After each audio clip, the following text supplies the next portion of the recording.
victimes? Parce que c'est absurde, cette théorie. Je vois même d'ailleurs que le gouvernement s'en offusque, qu'ils auraient mieux fait de contrôler avant. Bon, enfin, mais de contrôler quoi et quelle théorie? Dites-moi, franchement, de quoi vous parlez? Qui l'a écrit? D'où ça vient? Voilà, dites-moi s'il vous plaît. Maternelles et des écoles d'où ça vient? C'est quoi cette théorie? Qu'est-ce que ça veut dire? D'où ça vient? Vous me faites un oral de quoi? De non, je veux savoir. Je suis une élue de la République, je ne sais pas de quoi vous parlez. Alors, vous lisez Simone de Beauvoir et c'est le début de la théorie du genre. D'accord, et c'est quoi la fin? Eh bien, la fin, c'est vous. Voilà, c'est clair, c'est vous. D'accord. C'est vous avec une théorie stupide. Et donc, concrètement, ça veut dire quoi? Que bon, il est normal que les parents réagissent sur des Mais réagissent à quoi? Philosophiques qui consistent à dire qu'au fond, on ne naît pas femme, on le devient. On ne naît pas homme, on le devient. Et que par conséquent, on a le choix quand on est d'être homme ou femme. Ce qui est intéressant d'ailleurs sur le plan intellectuel. Mais très franchement, que je ne vois pas. Mais quel rapport avec les programmes de l'éducation nationale? C'est parce que c'est dans les programmes de l'éducation. Mais non. Mais bien sûr. Mais vous n'avez pas été à l'école depuis longtemps, sans doute. Alors, je vais vous dire la réalité. C'est dans les programmes. D'ailleurs, je dois dire qu'on avait protesté déjà lorsque Sarkozy avait laissé passer avec Darcos un certain nombre de sujets de ce genre. Et ça se répand. Bon, c'est absurde, c'est tout, c'est absurde. Croyez-moi, je vous assure que ça passe effectivement. Croyez le vieil inspecteur général de l'éducation nationale que je suis. Alors, je suis désolée, j'ai pas été du tout convaincue par votre démonstration parce que je sais toujours pas de quoi il s'agit. La théorie du genre. Oui, vous savez pas ce que c'est? Ça n'existe pas. Ça vient d'un mot qui s'appelle gender studies en anglais. Les gender studies, la traduction en français, c'est les études de genre. Les études de genre, elles existent dans les centres de recherche aux États-Unis, en Angleterre, dans les pays anglo-saxons depuis des décennies. Je suis allée sur le site hier de l'université d'Oxford en Angleterre pour aller voir le Gender Studies Center, de quoi ils parlent, qu'est-ce qu'ils étudient. Et là, je vois le phénomène des gangs en Éthiopie, comment les jeunes filles sont impliquées dans des gangs, ou alors la lutte contre le sida qui touche les femmes en Afrique. Qu'est-ce que ça veut dire les gender studies? Ça veut dire d'avoir un objet de recherche sociologique qui part d'un critère de différenciation des sexes, c'est-à-dire que on étudie par exemple la maladie du sida en Afrique selon que la population est féminine ou masculine. C'est ça. C'est ça. Mais non, c'est pas ça. Voilà. Et alors concrètement, quand vous dites ça se répand, c'est dangereux et tout ça, et que vous instrumentalisez ce flou, je trouve ça très très grave. Et je trouve que vous portez une responsabilité parce que ça veut dire concrètement qu'il y a des gamins, il y a des enfants qui sont déscolarisés. Ça veut dire que vous effrayez les parents. Mais des parents reçoent des SMS qui leur disent on va apprendre à vos enfants en maternelle à se masturber. Mais on est dans le délire le plus total. Et lorsque des responsables politiques, des élus de la République... Non mais vous qui passez votre temps sur les sites américains, vous voulez pas aller dans les écoles françaises? Oui, parce que moi j'ai des écoles. Ça c'est facile. Non mais c'est les... Non mais d'entendre dire que la théorie du genre c'est le problème des gangs en Éthiopie. C'est pas ça la question, monsieur Boisguel. Mais ça n'existe pas en France. Ça n'existe pas en France. Allez voir. Il n'y a rien à voir. Je vous y amène.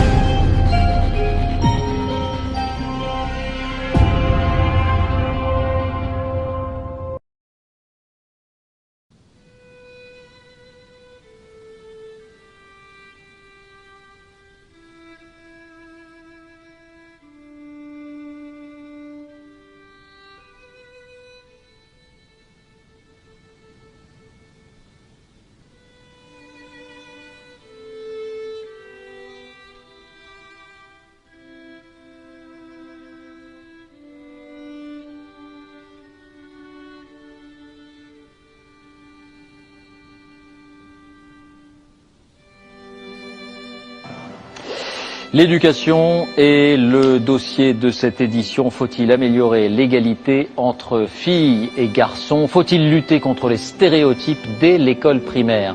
C'est le sens d'un programme du gouvernement expérimenté en ce moment. Il porte sur les vêtements, les couleurs, les clichés du bleu et du rose, mais aussi sur les activités, danse ou Lego, mais pour tout le monde. Alors comment se déroulent concrètement ces programmes? Dossier signé Julie Beckrich, Julien Pelletier. Pour l'instant, on se met un petit peu dans le noir et on observe bien l'œuvre projetée. Tu voulais dire quoi? Que vont voir ces enfants de CM2 dans ce tableau de Renoir? Madame Charpentier et ses enfants, tous deux vêtus de robes et de souliers noirs. Madame, elle a habillé en noir et en blanc. Oui. Et ses deux filles en bleu. Oui. Qui veut nous dire le titre qu'il a trouvé pour ce tableau? La femme et ses filles. Les deux jumelles et leur mère. La femme et les jumelles. Pour tous les élèves, c'est une évidence. Les deux enfants du tableau sont des fillettes. Mais quand la maîtresse leur dévoile leurs prénoms... Les prénoms des deux enfants, c'est Georgette et Paul. Difficile de croire que l'un d'entre eux est un garçon. Ben, il, puisque c'est un garçon. Qu'est-ce que tu veux dire? Mais aussi, c'est quand même bizarre qu'on donne des robes à un garçon. On avait les mêmes vêtements, le même trousseau de vêtements pour les garçons et pour les petites filles jusqu'à 6 ans. La maîtresse veut amener les enfants à s'interroger sur toutes ces évidences. C'est bizarre parce que les garçons, ils ne mettent pas de robe, ils mettent des pantalons, normalement. Moi aussi j'ai les cheveux longs, et Yannick Noah par exemple aussi il a les cheveux longs, donc moi ça me surprend pas. La consigne, c'est d'habiller maintenant les deux enfants à la mode d'aujourd'hui. Un peu de colle, 3 coups de ciseaux, voilà les enfants de la fin du 19e siècle rhabillés. Mais selon quel modèle? Celui que les élèves observent en regardant la tenue de leurs camarades ou celui véhiculé dans les livres de jeunesse et les catalogues? C'est une fille et un garçon, j'ai mis pour la fille un peu une jupe, et là j'ai mis un petit short, un peu genre Marcel. Et les garçons c'est plutôt bleu, et la fille c'est plutôt rose. Est-ce que tu portes du bleu aujourd'hui? Non. Et ta voisine du rose? Oui. D'autres ont choisi des tenues mixtes. Et à cet exercice-là, personne n'a tort ou bien raison. L'objectif, c'est juste de confronter les enfants aux stéréotypes qu'ils ont en tête sans même s'en rendre compte. Et les clichés sont aussi mis à mal en sport. La danse ici, c'est pour les filles et les garçons. Et rien que ça, c'est déroutant. Pour les garçons, ça donnait un peu le trac parce qu'on savait pas vraiment ce que ça allait faire. Ah, pourquoi les garçons? Ben, parce que c'est vraiment, ils en font pas toujours. On sait pas si les garçons ils savent danser ou pas. Et pour le savoir, justement, les enfants sont invités à se mélanger filles-garçons pour danser. Quelques hésitations et les duos se forment. Ce n'est donc pas si compliqué.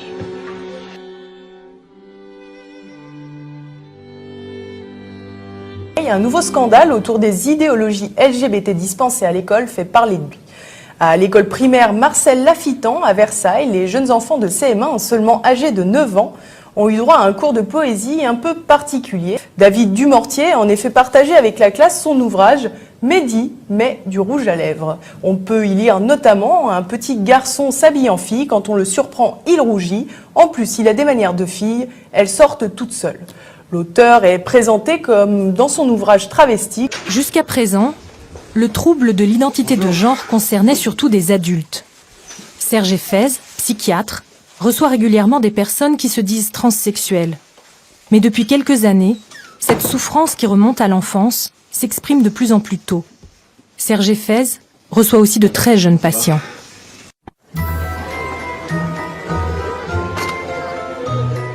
Cela a fait la une des journaux en Belgique. Un enfant de 7 ans est scolarisé dans cette école sous l'apparence d'une petite fille. L'an dernier, San était un petit garçon. Qui pourrait imaginer que derrière le visage souriant de cette petite habillée de rose se cache en réalité un enfant de sexe masculin? Good morning, Papa. Yep. Sandy, salut, hein.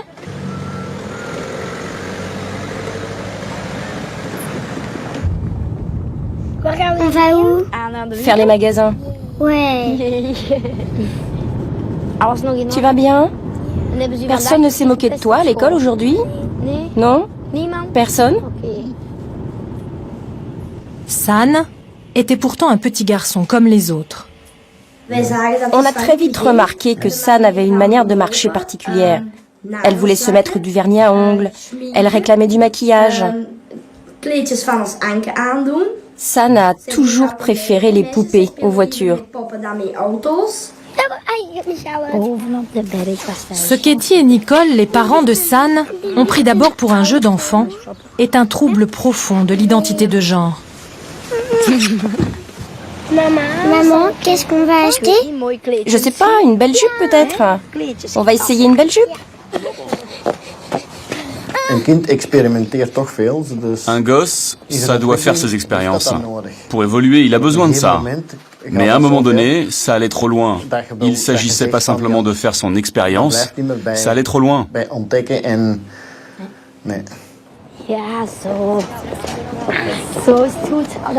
non, je passe pas par là. Tu ne veux pas qu'on te reperce les oreilles? Ah non! Regarde, c'est beau. Oh, les boucles d'oreilles en forme de fraise.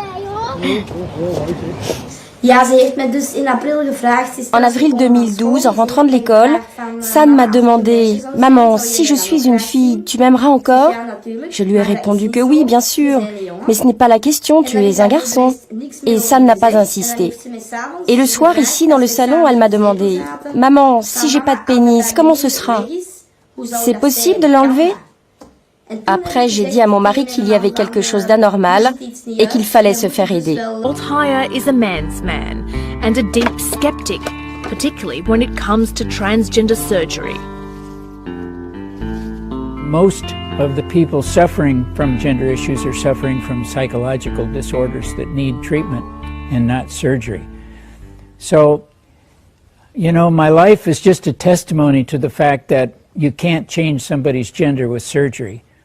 Throughout life, Walt had felt uncomfortable in his own skin. He went on to get married and have a family, but in his 40s realised he was living a lie. This is Laura after the gender change. This is Laura after the gender At 42, Walt underwent surgery and became Laura. 8 years later, depressed and despairing, he changed back.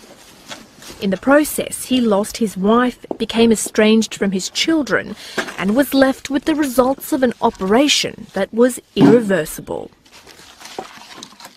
The way I betrayed my children by switching genders is reprehensible, and it meant that how selfish I was. These days, Walt's the happiest he's ever been. No longer Laura. At 72 years old, he's finally comfortable with being a man. Walt says his story should serve as a warning to others. Why all of a sudden do we have all these people with gender issues? I can tell you, because we're promoting it. We're making it fashionable. And, you know, kids are going to be left without a real childhood because people aren't reinforcing who they are in their gender that they were born with. Alors à part ça, un papier très intéressant dans Le Point.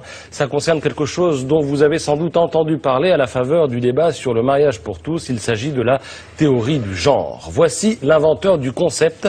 Il s'appelle John Money, c'est un psy néo-zélandais et pour lui, on ne naît pas homme ou femme, garçon ou fille, mais on choisit de devenir l'un ou l'autre hors de toute réalité corporelle. Et on apprend dans Le Point, sous la plume d'Émilie Lanaise, qu'un jour, notre gourou a vu débarquer dans son cabinet des parents paniqués. Ils avaient des jumeaux, ils ont voulu les faire circoncire et la circoncision de David, l'un des deux enfants, par cautérisation électrique a échoué. Le pénis de l'enfant a brûlé. Alors le gourou voit dans cette fatale mésaventure l'occasion de démontrer que le sexe biologique est un leurre, que la chose est arbitraire.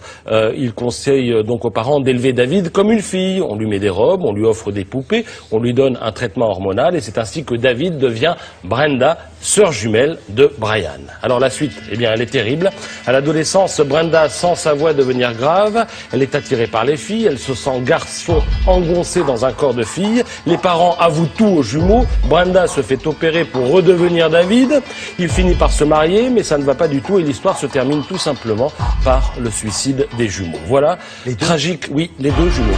Celui qui était concerné par le changement de sexe. Le médecin, où il est, lui, il va le bien. médecin, lui, il va très bien. Enfin, la théorie date de 1955, sauf qu'elle est aujourd'hui reprise à l'envi par tout un tas de gens. Donc, je signale l'existence de ce papier qui est à la fois tragique et passionnant. Papier donc sur les expériences d'un gourou qui ne s'est d'ailleurs jamais vanté de cette histoire. Histoire dont parlent très peu, je trouve, les promoteurs de la théorie du genre.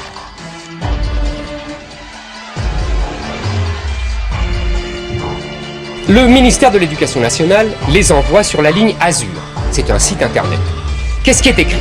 On prend un tableau et on demande aux enfants de 11 ans, de dire voilà, je suis né, alors en dessous il y a écrit sexe biologique, Je suis déclaré en dessous sexe masculin, sexe féminin.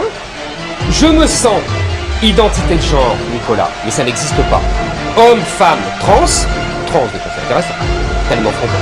J'ai des relations sexuelles avec partenaires, puis alors leur couillonnade de partenaires ES, avec sexuel 2LES, homme, femme, les deux, aucune. Ce que je fais, pratique sexuelle, masturbation, pénétration buccale, pénétration anale, pénétration vaginale, autre, aucune. Je me définis, homme, femme, homo, bi, hétéro, trans, par des injures, je ne me définis pas. On me définit, mais la théorie du genre n'existe pas. Ouais, ça c'est un document de l'éducation nationale. Ça c'est un document, l'éducation nationale envoie sur ce site qui s'appelle Ligne Azur, hein, et on demande à des enfants de 11 ans de répondre à ces questions.